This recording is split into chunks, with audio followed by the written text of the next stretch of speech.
नमस्कार, hello doctor में आप सभी का स्वागत है। जैसा कि हर हम शनिवार को आपको दिखाते हैं कि जो हमारे दर्शक या पाठक हमारे अपने सेहत से जुड़ी जो सवाल भेजते हैं, उस सवालों के जवाब हम यहाँ एक्सपर्ट के माध्यम से दिलाते हैं। पिछले सप्ताह पत्रिका के हेल्थ सेक्शन से जो सवाल पूछे गए थे वो दांतों से जुड़े थे। आज हमारे साथ इन सवालों के जवाब देने के लिए एक खास मेहमान जुड़े हैं, डॉक्टर अभिषेक शर्मा जी। सर, आपका बहुत बहुत स्वागत है।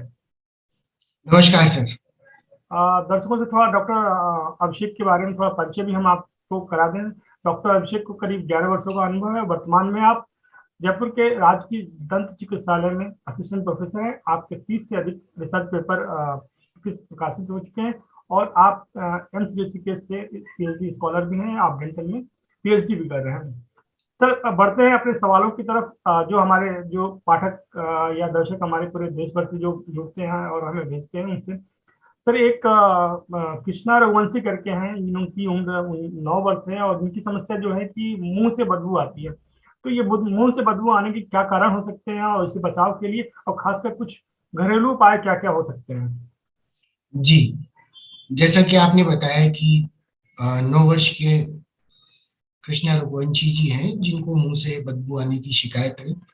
तो इसमें एक तो 2 समय नियमित रूप से ब्रश करें और ब्रश को सर्कुलर मोशन में करें।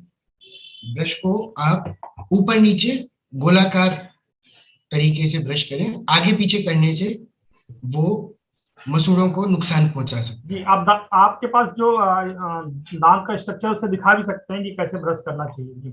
जी, जैसे ये हमारे पास में स्ट्रक्चर है, जी। तो ये कोई भी पीछे का क्वाड्रेंट है, ये आगे का क्वाड्रेंट है और ये इस तरफ का क्वाड्रेंट है। तो हर एक क्वाड्रेंट पे 20 से 25 स्ट्रोक ब्रश से ऊपर नीचे गोलाकार, ऊपर नीचे गोलाकार इस तरीके से। आगे पीछे या सिर्फ ऊपर नीचे करने से मसूड़ों को नुकसान हो सकता है। जी। तो इसलिए 20 से 25 बार हर एक क्वाड्रेंट के ऊपर ब्रश से रोज नियमित रूप से सफाई करें। और इसके साथ में जो एक आवश्यक बात है वो जीभ की सफाई के बारे में। जीभ को नियमित रूप से साफ करना चाहिए। आज बाजार में कई टूथब्रश आते हैं जिनके पीछे भी जीभ को साफ करने के लिए होता है। और इसके अलावा विशेष जीभ साफ करने के भी छोटे टंग क्लीनर्स मिलते हैं। हम्म। तो उससे जीभ की नियमित रूप से सफाई करें तो एक हद तक बदबू आना बंद हो जाएगी। डॉक्टर अभिषेक, एक थोड़ा लोगों में थोड़ा मिथ भी एक कहते हैं कि जो ब्रश के जो पीछे वाले जो हिस्से से जो कह रहे हैं कि टंग की सफाई करने वाली बात, तो कुछ लोग कहते हैं कि नहीं, उससे अच्छी सफाई नहीं हो पाती। और कुछ लोग जो हैं वो सिर्फ वो जो टंग क्लीनर आता है वो लोहे वाला यूज करते हैं। तो आप क्या सलाह देना चाहेंगे? नहीं, टंग क्लीनर चाहे कोई भी हो, चाहे ब्रश के पीछे वाला हो, चाहे लोहे वाला हो, और कुछ नहीं तो अपनी अंगुली का भी इस्तेमाल कर सकते हैं। हम्म। लेकिन उसको प्रॉपर तरीके से करें और पूरी जीभ पर करें। जीभ का कोई भी हिस्सा गंदा ना छूटे हम्म। और जीभ की सफाई हो जाए किसी भी से हो। कोई पर्टिकुलर कोई फिक्स लोहे का या कुछ वो ऐसा कुछ पर्टिकुलर नहीं है। हम्म। कुल मिला के हमारा उद्देश्य जीभ की सफाई करना। जी। अगर वो साफ रहेगी तो बदबू आना बंद हो जाएगा। जी। अच्छा, बढ़ते हैं अगले सवाल की तरफ। एक पाठक का कहना है, मैंने सभी दांत दांत खराब होने से उन्होंने निकलवा दिया था। अब मुझे परमानेंट दांत लगवाना चाहिए या टेम्पररी? इसमें कितना खर्च आता है और ये कितनी अवधि तक सुरक्षित रहते हैं? जी, उन्होंने सभी दांत निकलवा दिए या सिर्फ दाढ़ वाले दांत निकलवाए पीछे नहीं, वाले? उन्होंने शायद इनकी उम्र ज्यादा होगी और हो सकता है इसलिए उन्होंने सभी अच्छा। दांत निकलवा लिए हैं। तभी ये हाँ, डेंचर लगाने की बात कर रहे हैं। अगर डेंचर लगाने की बात आती है तो उसमें रिमूवेबल डेंचर भी आता है और फिक्स भी आता है। जी। और इसके अलावा आजकल एक इम्प्लांट करके एक नया वो है। तो इम्प्लांट के अंदर जो आर्टिफिशियल जो टूथ है उसको स्क्रू के माध्यम से हड्डी में फिक्स कर दिया जाता है। वो एक मजबूत रहता है। रिमूवेबल जो डेंचर्स होते हैं उनकी सफाई का विशेष ध्यान रखना पड़ता है। और इम्प्लांट और फिक्स जो डेंचर है उनकी बजाय उसकी च्यूइंग कैपेसिटी थोड़ी कम होती है। अब बात आती है कि खर्चा कितना आता है। तो इम्प्लांट वास्तव में थोड़ा सा आर्थिक रूप से वहन करने के लिए ज्यादा पैसा चाहिए। तो वो आपके आर्थिक उस पे है कि आप इम्प्लांट के लिए जाना चाहेंगे या डेंचर के लिए। ये आपने बहुत अच्छे से समझा है सर। बढ़ते हैं अगले सवाल की तरफ।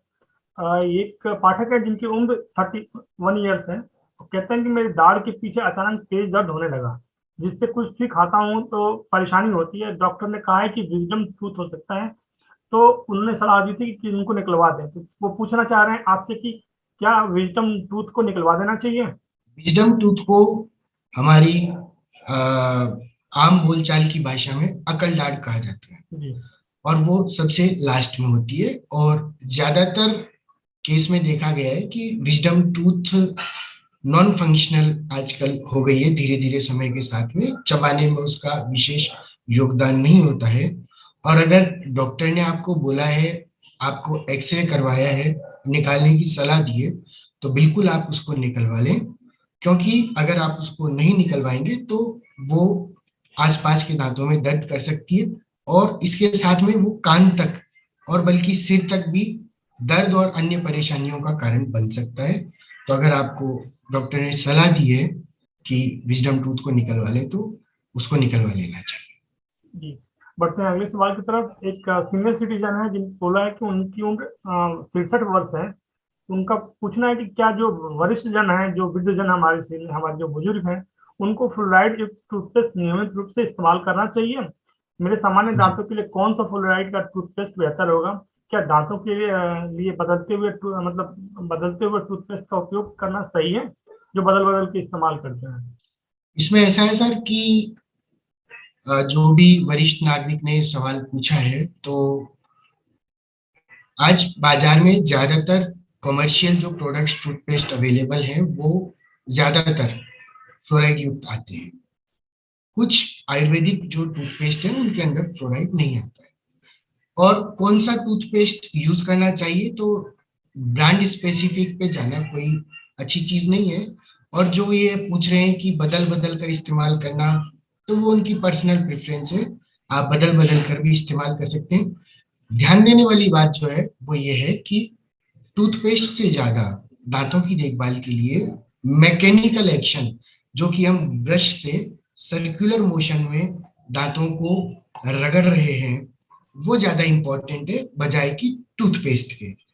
मैकेनिकल एक्शन जो ब्रश का दांतों से गंदगी साफ करने में है, वो ज्यादा जरूरी है बजाय कि टूथपेस्ट के। तो टूथपेस्ट आप कोई भी इस्तेमाल करें, मटर के दाने के बराबर के आकार का, हम्म। और ब्रशिंग टेक्निक आपकी प्रॉपर होनी चाहिए। अच्छा, ब्रशिंग टेक्निक की बात कर रहे हैं तो मैं कितने मिनट ब्रश करना चाहिए? थोड़ा सा, क्योंकि कुछ लोग होते हैं 1 मिनट भी ब्रश कर जी। लेते हैं, कुछ लोग होते हैं जी। 5 मिनट 7 मिनट भी करते हैं। जी। वैसे सर 2 से 3 मिनट के लिए, और जैसा कि मैंने बताया कि हर एक क्वाड्रेंट पे, पीछे वाले पे, आगे वाले पे और साइड वाले पे 20 से 30 स्ट्रोक्स टूथब्रश के साथ, टूथपेस्ट के साथ हमको लगाने चाहिए सर्कुलर मोशन के अंदर। उससे सभी आगे से पीछे तक के सभी दांतों की सफाई हो जाती है 2 से 3 मिनट।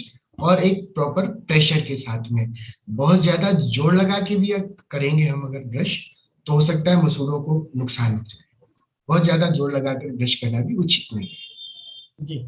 बढ़ते हैं सर अगले सवाल की तरफ। एक खेमचंद साधवानी जी हैं भीलवाड़ा से।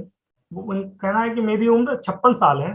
बचपन में मेरा एक दांत निकलवा दिया गया था। ऊपर नीचे के चार चार दांत में आरसीटी करवा दी गई थी। एक दो में कैप भी लगवाई है।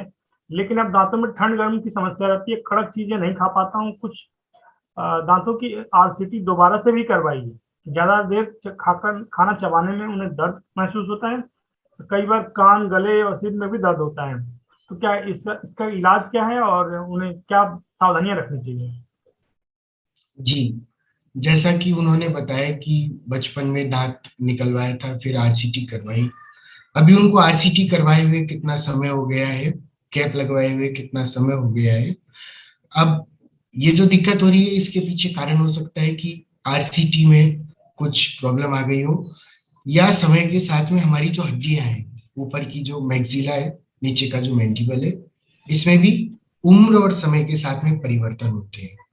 तो हड्डी के अंदर परिवर्तन होता है, इसके साथ में जो कैप लगाई गई है, वो कैप भी समय के साथ, हो सकता है कि कुछ खाने पीने में ऐसी चीज आ गई हो, तो उसमें भी थोड़ा सा कुछ क्षरण हो गया हो, हम्म। तो आप अपने जिन भी आप चिकित्सक से आपने लगवाई थी, एक बार वापस से चेक करवाएं कि आपकी जो प्रॉब्लम है वो कैप में है या आरसीटी के अंदर। वो आपको संबंधित चिकित्सक एक्सरे के द्वारा आपको बताएंगे, और जो भी उचित परामर्श लेके आप जो भी आगे बढ़ना चाहें वैसे बढ़ सकते जी।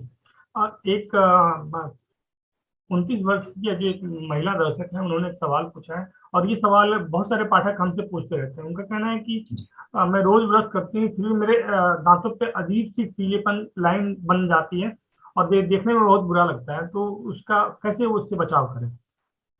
जी, वही जो शुरुआत से सामान्य बात में बताता आ रहा हूँ, दिन में 2 बार नियमित रूप से ब्रश करें, प्रॉपर टेक्निक में, सर्कुलर मोशन में।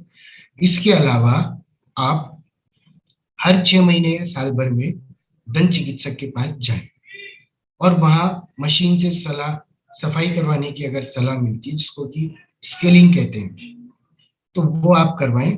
और वो जो पीलापन है वो गंदगी की वजह से है, या आप किसी फ्लोराइड युक्त क्षेत्र में रहते हैं तो पानी में फ्लोराइड की वजह से है।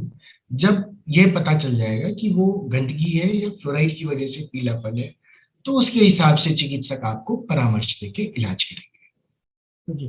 अच्छा, अब एक जो दर्शक हैं हमारे, वो राजकुमार नाम है उनका, शायद उन्हें दांतों में टेढ़ेपन की समस्या है। तो वो पूछना चाह रहे हैं कि अगर बिना ब्रेसेस के दांतों को कैसे सीधा किया जा सकता है, कोई सस्ता और सरल उपाय बताइए। जी बिल्कुल। जी। आ, सब टेढ़े डॉक्टर तो मेढ़े। उम्मीद करते हैं कि भाई मतलब पैसा भी कम लगे और इलाज भी हो जाए, तो हम अपने जी जी चिकित्सक से भी ऐसा ही उम्मीद करते हैं कि भाई उन्हें सही सलाह मिले। जी। दांतों के टेढ़े मेढ़ेपन का जो इलाज है, पहली चीज तो यह है कि वो एक लंबे समय तक चलता है, साल भर, 1.5 साल, 2 साल। वो कितना टेढ़ापन है और किस उम्र में इलाज हो रहा है, इस पर निर्भर करता है कि आपकी जो अंदर की हड्डी है वो परिपक्व हो चुकी है या अभी उसी स्टेज में चल रही है। तो उसके हिसाब से समय साल, 1.5 साल, 2 साल लगता है। दूसरी जो बात है, ये ब्रेसेस वाला जी। इलाज है, जिसके अंदर थोड़ी सी एस्थेटिक प्रॉब्लम, जो कि वो कह रहे हैं कि बिना ब्रेसेस वाला हम्म। होना चाहिए।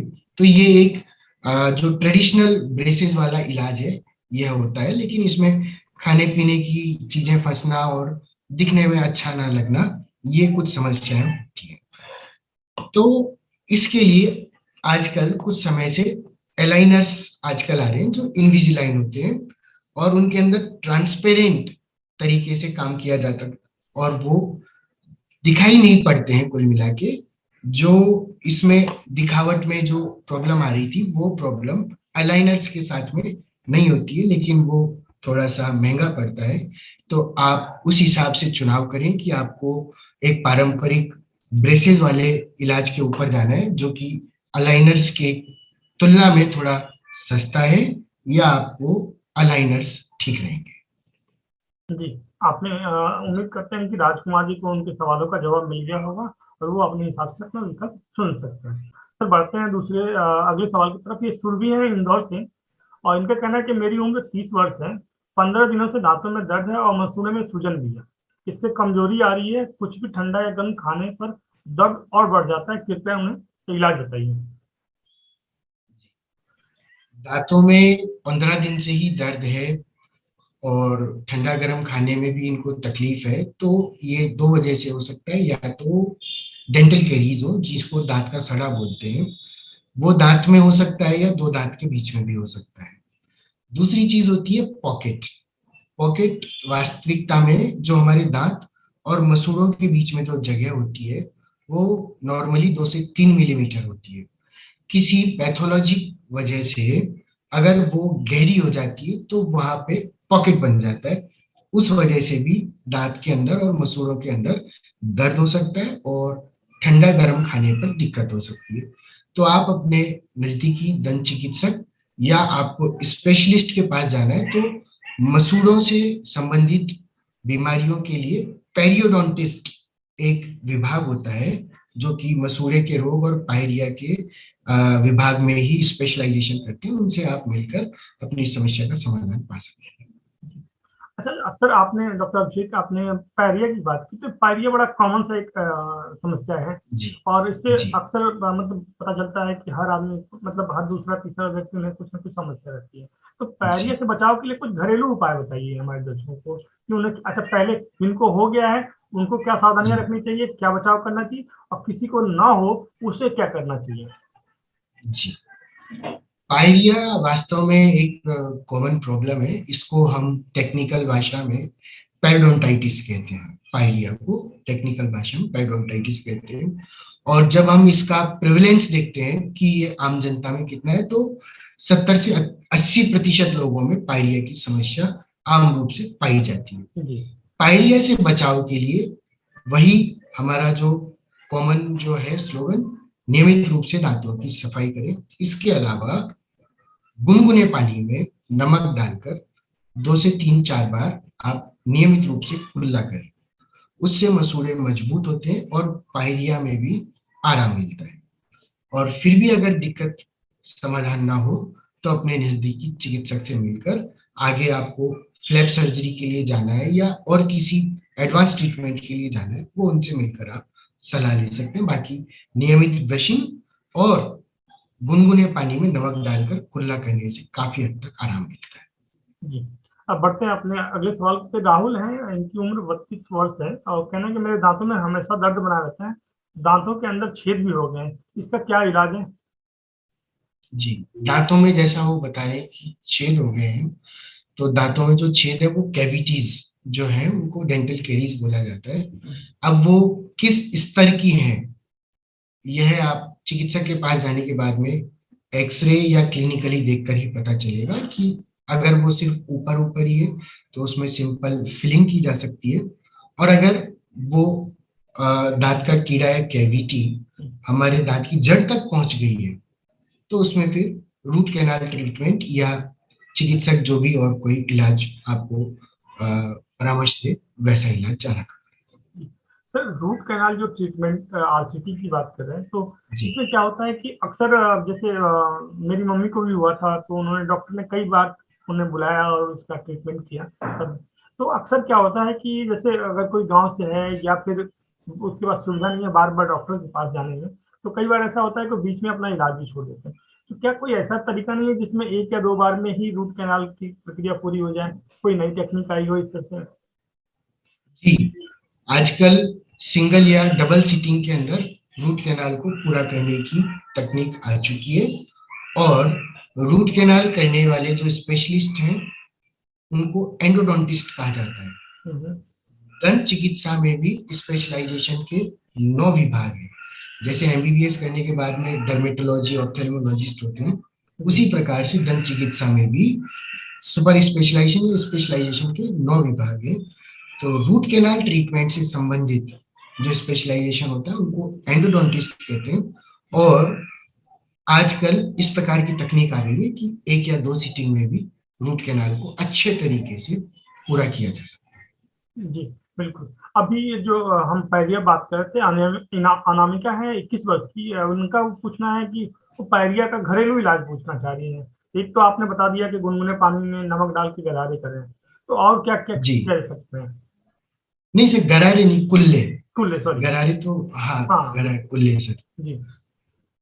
इसके अलावा ब्रश करें। अगर आप चिकित्सक की सलाह से फ्लॉस का यूज कर सकते हैं दांतों के बीच में, हम्म, अगर गंदगी फंसने से बचती है तो फ्लॉस का भी इस्तेमाल कर सकते हैं। इससे अधिक घरेलू फिर आयुर्वेदिक कुछ नुस्खे होते हैं।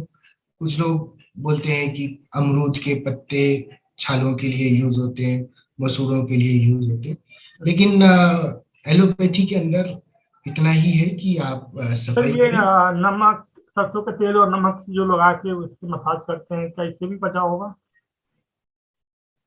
हाँ, नमक का तो मैंने आपको बताया ही सर, जी कि गर्म पानी में, गुनगुने पानी में नमक डालकर। अब सरसों का तेल ठीक है, उसको भी इस्तेमाल किया जा सकता है। जैसे कि ऑयल पुलिंग एक चीज होती है। हम्म ऑयल पुलिंग के अंदर कोई भी अच्छा तेल, तेल, खाद्य क्वालिटी का, फूड क्वालिटी ऑयल हम्म मुंह में रखकर 10 से 15 मिनट हम्म राउंड राउंड घुमाया जाता है। गोल गोल घुमाया जाता है जी। और फिर उसको थूक दिया जाता है। तो हम्म। आजकल उस ऑयल पुलिंग के क्षेत्र में भी हम्म। काफी शोध चल रहे हैं और हम्म। कुछ शोधों में पाया गया है हम्म। कि ऑयल पुलिंग हम्म। मसूड़ों को स्वस्थ रखने में कारगर सिद्ध हो सकती है। जी।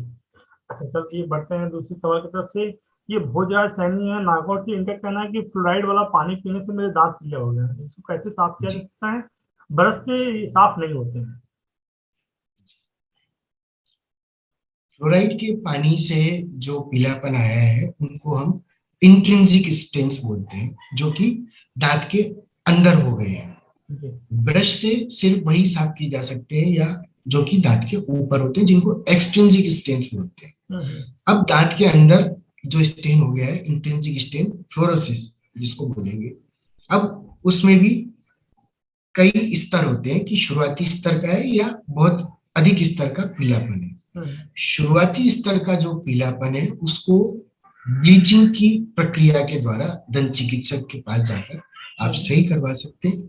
और अगर पीलापन ज्यादा है, दांत की संरचना को भी नुकसान हो गया है, तो आपको दांत के उस पर्टिकुलर दांत के ऊपर एक पतली लेयर, दांत के कलर की पतली लेयर चढ़ाई जाती है, उसको विनियर बोलते हैं। तो वो विनियरिंग करके आपकी जो दांत की संरचना है उसको भी सुरक्षित रखा जाएगा, और वो क्योंकि दांत के कलर का है जी। तो वो पीलापन भी दूर कर देगा। जी। अच्छा सर, हरीश जी हैं, उनका कहना है कि मेरे दांतों में परेशानी रहती है, मैं कुछ भी ठंडा गर्म खाता हूँ तो मुझे समस्या रहती है, तो इसका इलाज जानना चाह रहे हो? जी, वही ठंडा गर्म अगर है, अगर सिर्फ ठंडा गर्म की प्रॉब्लम है तो वो मार्केट में कमर्शियली अवेलेबल जो डिसेंसिटाइजिंग जो एजेंट्स हैं उनका यूज कर सकते हैं, सेंक्रोलेफ या थर्मोसील वगैरह। वो बाजार में उपलब्ध रहते हैं, चिकित्सक की सलाह से उनको लें और उनको अंगुली से लेकर के अपने दांतों पे 10 से 15 मिनट लगा करके छोड़ दें और उसके बाद सॉफ्ट ब्रश से उसको साफ कर लें। दिन में 2 बार ऐसा करें। उम्मीद है कि उनकी ठंडे गर्म की परेशानी में राहत मिलेगी। अच्छा डॉक्टर अभिषेक, अभी ढेर सारे मिथ्स होते हैं दांतों से जुड़ी समस्याओं को लेके, तो उन वो मिथ्स क्या क्या है हमारे दर्शकों को बताएं, और कुछ जनरल इंस्ट्रक्शन जो जो दांतों की सफाई को लेके या फिर उनके हाइजीन की बात करें, तो वो क्या देना चाहेंगे हमारे दर्शकों को? जी, सबसे पहली बात तो है कि oral cavity is the gateway of body. हमारा जो मुंह है वो हमारे शरीर का प्रवेश द्वार है। हम क्या खाते हैं और किस प्रकार से अपने मुंह की, दांतों की, मसूड़ों की देखभाल करते हैं, वो पूरे शरीर से जुड़ी हुई है। तो पहली चीज ये है कि ओरल कैविटी की देखभाल करना बहुत ही जरूरी है और प्राथमिक रूप से आवश्यक है। कुछ लोगों में ये धारणा होती है कि दांत खराब भी हो जाए तो उसको निकलवाना नहीं चाहिए, अगर निकलवाएंगे तो आंखों की रोशनी कम हो जाएगी। ऊपर की दाढ़ निकलवाएंगे या नीचे की दाढ़ निकलवाएंगे तो आंखों की रोशनी पे बुरा असर पड़ेगा। वास्तविकता में ऐसा कुछ भी नहीं होता है। अगर आपका दांत खराब है तो निश्चित रूप से उसका इलाज लेना चाहिए, और अगर वो एक्सट्रैक्शन में निकलने में जा रहा है तो उसको निकलवा के उसकी जगह दूसरा दांत लगवाएं। और अगर कोई दांत निकलवा लिया है तो उसका रिप्लेसमेंट आवश्यक रूप से करवाएं। अन्यथा क्या होगा कि आगे पीछे वाला जो दांत है धीरे धीरे वो भी अपनी जगह छोड़ करके हिलने लगेगा और वो भी खराब हो जाएगा। इसके बाद दूसरी बात यह है कि लोग ओरल हेल्थ पर इतना ध्यान नहीं देते हैं। 3 या 4 साल पहले हमने एसएमएस हॉस्पिटल में कार्डियोलॉजी डिपार्टमेंट में रिसर्च किया था, और उसमें ये निकल के आया कि जो पेडोंटाइटिस पायरिया की समस्या है वो हृदय रोगों के साथ जुड़ी हुई है। आप देखिए गंभीरता कि लोगों में, जिन लोगों में पायरिया की समस्या है जो कि पेडोंटाइटिस कहा जाता है, हम्म। वो ज्यादा थी उन लोगों में कोरोनरी आर्टरी डिजीज, जो हृदय की धमनी में थक्का बनता है, वो ज्यादा पाया गया था उस शोध में, और वो अंतरराष्ट्रीय जर्नल में हमने पब्लिश भी करवाया doctor S M Sharma ji के साथ में।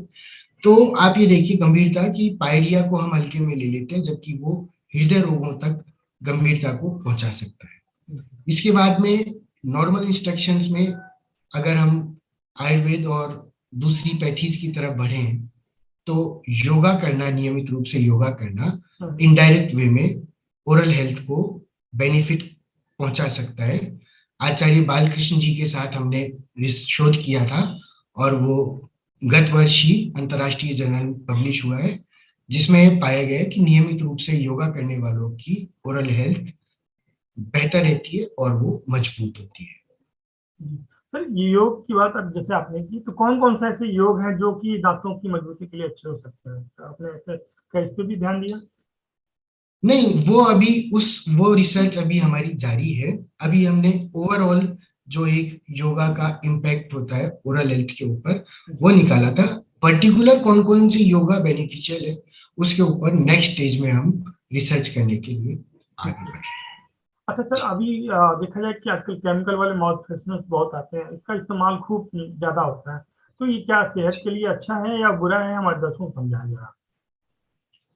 देखिए सर कि केमिकल्स कोई से भी हों, केमिकल्स केमिकल्स ही होते हैं और वो किसी ना किसी रूप में नुकसान पहुंचाते हैं। हमने कुछ शोध किए थे, जैसे पुराने जमाने में नीम की, बबूल की और आम की और अमरूद की दातुन का इस्तेमाल किया जाता था। जी। तो हमने जब साइंटिफिक उस पर अध्ययन किया तो हमारी खुद की भी उस पर रिसर्च हो रखी है। नीम की दातुन में एजेडिरेक्टिन करके एक केमिकल पाया जाता है हम्म, जो दांतों और मसूड़ों को नुकसान पहुंचाने वाले कीटाणुओं से लड़ने में समर्थ है। हम्म, हम नीम की दातुन के अंदर वो पदार्थ पा चुके हैं जो कि अच्छे हैं, लेकिन उसको रिकमेंड इसलिए नहीं करते क्योंकि नीम की दातुन थोड़ी सी हार्ड होती है। जब उसको चबा के हम करते हैं ब्रश उससे, हम्म, तो वो मसूड़ों में कई बार लिसरेशंस या मसूड़ों को नुकसान पहुंचाती है। हम्म, इस वजह से हम उसको रिकमेंड नहीं करते। तो नेचुरल चीज ही आपको ज्यादा से ज्यादा इस्तेमाल करनी चाहिए। आर्टिफिशियल के लिए आपको कम से कम इस्तेमाल करना चाहिए। जी।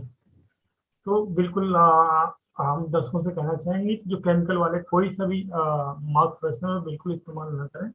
हाँ, इसकी जगह पे अपना जो नेचुरल तरीका है, लौंग इलायची, आप चाहे तो माउथ जी। फ्रेशनर के रूप में आप इस्तेमाल कर सकते हैं। जी। पर अभी कहा जा रहा है कि जो जंक फूड का जो इस्तेमाल है वो काफी नुकसान कर रहा है दांतों को, तो इसके बारे में क्या जी। कहना चाहेंगे दर्शकों को? जी। जंक फूड का डायरेक्टली कोई ऐसा अभी तक स्टडी नहीं हुआ है, लेकिन इनडायरेक्ट वे में जंक फूड बच्चे और जो यंग एडल्ट्स इस्तेमाल करते हैं, बड़े लोग भी इस्तेमाल करते हैं, तो क्योंकि वो ज्यादातर पतले आटे, महीन आटे, हम्म, मैदा के बने होते हैं और उनमें स्वीटनर्स का बहुत ज्यादा इस्तेमाल होता है। जी। अब अगर वो महीन चीज हमारे दांतों के बीच में फंसी रह गई हम्म, तो अल्टीमेटली वो कीटाणुओं को पनपने में सहायता देगी और दांतों को नुकसान पहुंचाएगी। इसीलिए दांतों की मजबूती और अच्छे स्वास्थ्य के लिए यह बोला जाता है कि जितना अधिक फाइब्रस फूड आप खा सके, हम्म, मूली, गाजर, खीरा, ककड़ी, टमाटर, तो वो आप खाएं। जैसे कि जो ये टमाटर है, टमाटर को हम सामान्य मानते हैं, हम्म, लेकिन टमाटर में हमारा भी एक शोध है जो अभी चल रहा है और कुछ शोध प्रकाशित भी हो चुके हैं। टमाटर में लाइकोपीन नाम से एक फ्लेवेनोइड केमिकल पाया जाता है। जिन लोगों में मुंह कम खुलने की समस्या है उन लोगों को आर्टिफिशियल रूप से जब वो दिया गया तो मुंह खुलने के स्तर में काफी सुधार हुआ। तो मैं ये कहना चाहता हूँ कि जो हमारे फाइब्रस नेचुरल फूड्स हैं उनका अधिक से अधिक इस्तेमाल करें, जिससे दांतों और मसूड़ों और कुल मिला के ओरल हेल्थ हमारी प्रॉपर बनी रहे। हेलो डॉक्टर, मैं आज सिर्फ इतना ही, क्योंकि हमें समय की एक सीमा है ज़्यादा, क्योंकि हमें डॉक्टर अभिषेक विस्तार से बता रहे हैं, हमारे दर्शकों के लिए काफ़ी फायदेमंद भी हुआ, लेकिन हमारी चूंकि समय सीमा समाप्त हो रही है। हम आज के शो में आने के लिए डॉक्टर अभिषेक को बहुत बहुत धन्यवाद देंगे, और हम अपने दर्शकों को इससे भी उम्मीद करेंगे कि उन्हें उनके जो सवाल है उनका जवाब उन्हें मिल गया होगा।